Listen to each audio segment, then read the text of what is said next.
Wilujeng pepanggihan para tresna budaya. Ing kalodhangan menika kula badhe maosaken crita cekak kanthi ira-iraan Dosa Kepungkur kaserat dening Suryati WS. Kapethik saking Panyebar Semangat nomor gangsal 3 Januari 2016. Sugeng midhangetaken.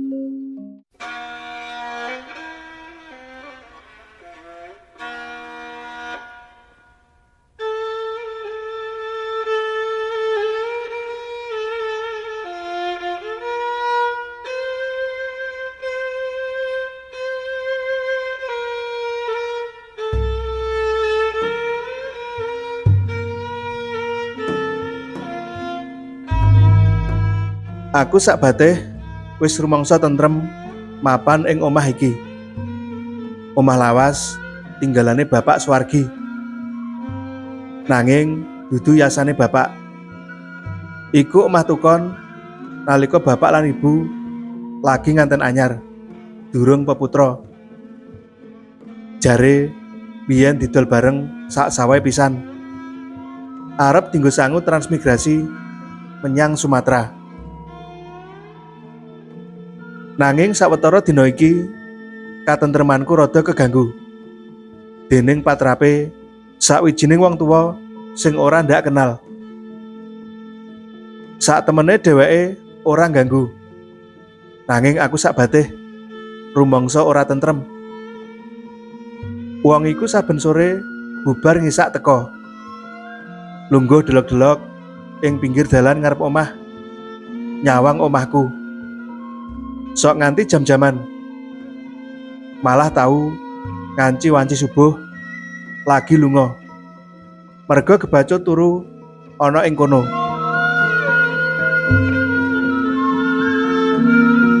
Sekawit aku cubriya, kuwatir yen wong iku duwe niat ala marang aku sak keluarga. Nanging bareng wis tita yen ora tumindak ala, rasa cubriyaku ilang. Nadyan mangkono, patrape sing aneh iku tetep ngusik katentremanku, luwih-luwih batihku.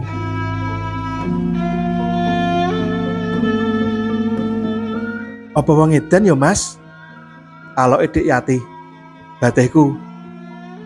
Embo ya Dik, saurku. Nek sajake kok ora, mbok menawa mung ngegleng, upama ditakoni wae piye ya? Becike ya ditakoni Mas, pamrayogane Dik Yati.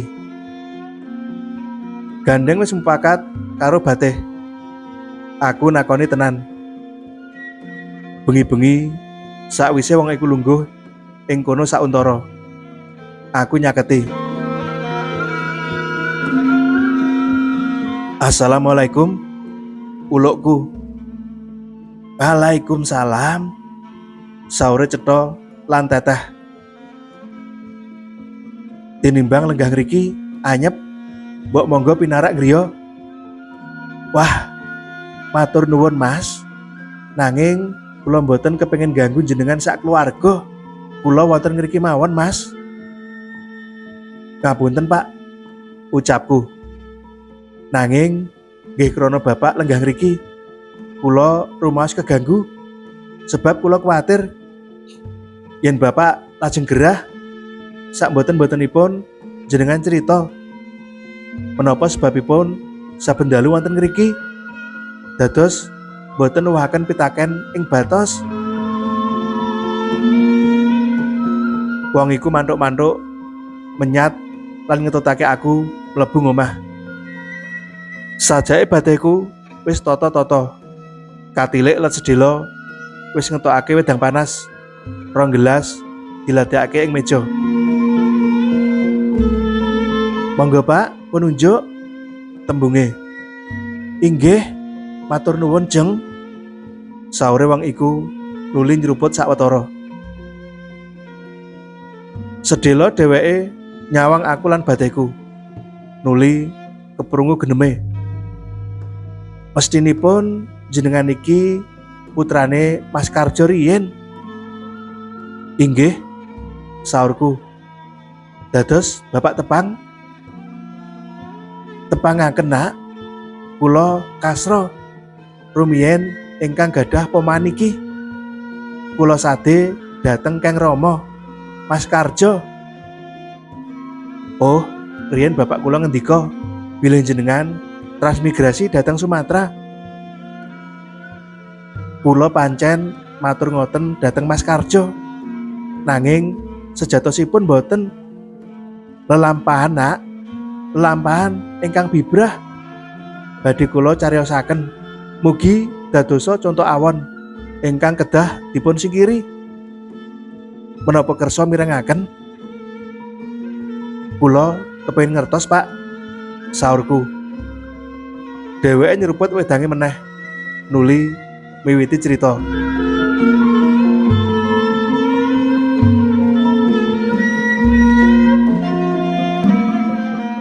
Rumiyin kula rabi angsal rusi prawan sing boten kula tresnani, lan piyambakipun nggih boten remen kalian kula. Ngantos anak-anak kalih nyatane tetep boten saged tresna. Sak temah bubrah. Bojo kula sedeng kalian tiang sanes.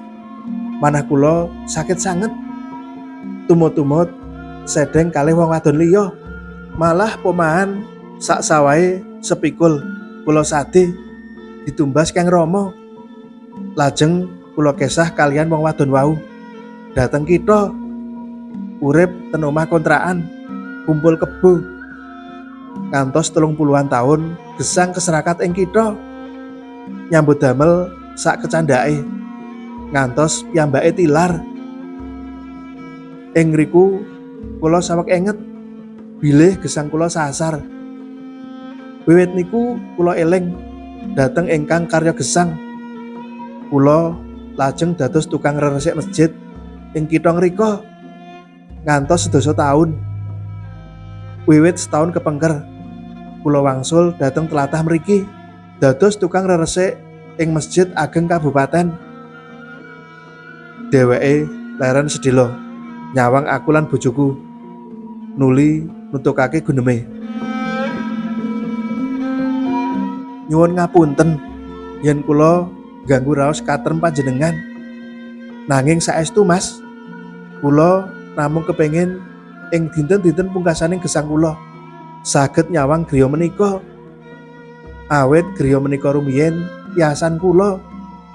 Kejawi nyawang lan ngemut-emut bombonging manah kula tanpa upami. Nalika saged damel griya menika, uga kula zikir lan ndongaaken panjenengan ingkang nggadhahi lan ngenggeni sakmenika. Ugi ndongaaken anak kula kalih ingkang sampun sami keluarga. Mugi sadaya tansah pinaringan bagas waras, agung rezekinipun. Amin, sautku bareng batehku. Lakang putra menika sami wonten pundi? Napa jenengan nate manggihi? Ingkang ageng jaler nami Rustadi wonten dusun Jetis. Adikipun estri Rustini wonten Kranggan. Kula mboten manggihi, Mas. Kula ngrumaosi mboten ngagengaken, mboten momong, malah ngleleraken. Nggih nek ditampi sae, nek mboten midak saya keronto-ronto manah kula. Cekap kula dongaaken mawon saking katebian.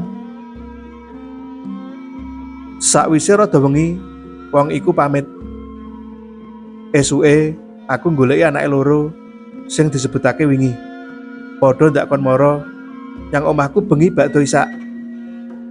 Nalika padha teka ngomahku, wong tuwa iku wis ana kono kaya adate. Kabeh banjur ndak kon mlebu omah. Terus tadi takon, "Ana apa, Mas? Aku lan adikku kok dikon mrene?" "Ndak petukake karo bapak iki," saurku. "Jenengane Pak Kasra. Kowe ngerti toh Pak Kasra iki sapa?" "Maksudmu apa, Mas?" takone rada sengol. "Ya supaya ketemu. Iki rak bapakmu toh?" Wong loro iku katon merengut. Padha pepandengan sedhela. Nuli keprungu ujare Rustadi. "Maaf, bapakku dudu wong iki, Mas.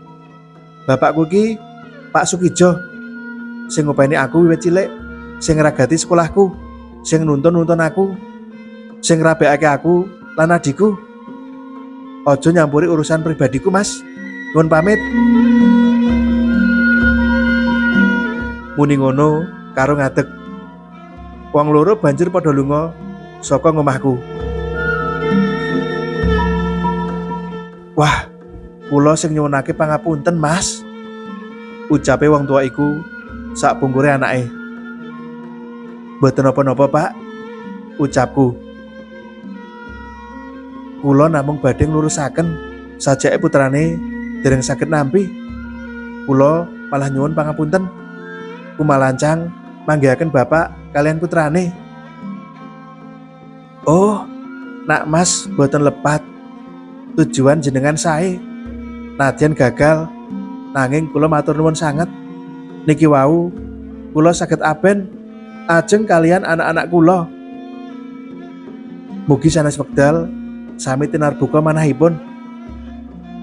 "Mugi-mugi nak Mas," sambunge wong tua iku. "Upami boten tinarbuka, kula sampun trimah, Mas. Kula pancen salah." Wong iku pamitan lunga. Ndak untapake ing ngarep lawang kanthi rasa welas.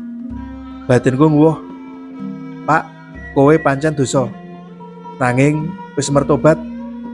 Muga Gusti Allah paring pangapura dosa-dosamu." Wiwit kedadian kuwi, aku wis ora tau tumon meneh marang wong tua iku. Ora teka nyengarep omahku meneh kaya adat sabene. Mbok menawa pancen wis ora mara. Nanging bisa uga mung liwat wae kanggo tamba kangen marang omah iki.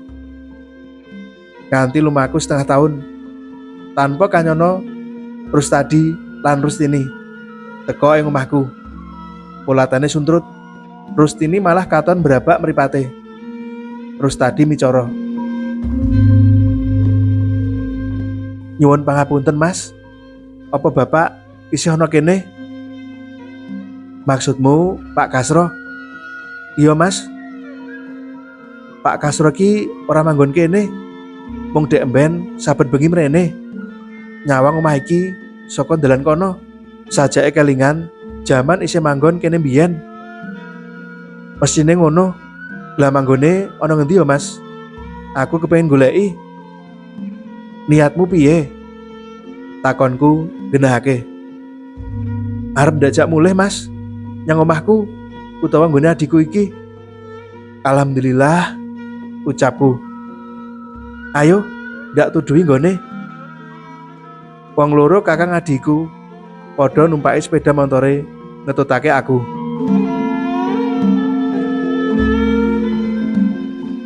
Tekan pelataran Masjid Agung kutha, ndak jak mandeg. Karo nuding aku ngandani, "Kae, wong sing lagi nyapu ing serambi masjid kae bapakmu. Merepek kono." Wong loro iku njrantal nyaketi Pak Kasro karo celuk-celuk, "Bapak, Bapak."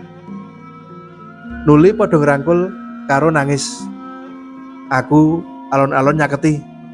Sakwise mendo lan sareh, wong tua iku takon, "Apa sebabe kowe kok njur padha goleki mrene? Kowe ra ngerti aku ki wong tua sing kakehan dosa." Rustadi kondo, "Pak, Bapak pancen lepat. Nanging Ibu ugi lepat. Malah Ibu ingkang miwiti. Pak Sukijo ugi lepat. Malah piyambakipun ingkang dados dak-dakaning bibrah." "Oh, dadi kowe wis ngerti kabeh. Sapa sing ngandani?" takone Pak Kasro. "Pak Lek Pujo." "Oh, Lek Pujo sing omahe sabrang lor." "Inggih, Pak." "Iya, dheweke pancen ngerti lelakone wong tuamu iki. Iki lelakon elek, lelakone wong kang kebak dosa-dosa. Moga anak putuku aja tinemu. Mungkura kabeh dosa-dosa kang sinandang wong tua-tua iki, karya kabecikan kang tinemu anak putuku. Aku kabeh ngamini. Amin. Cutel.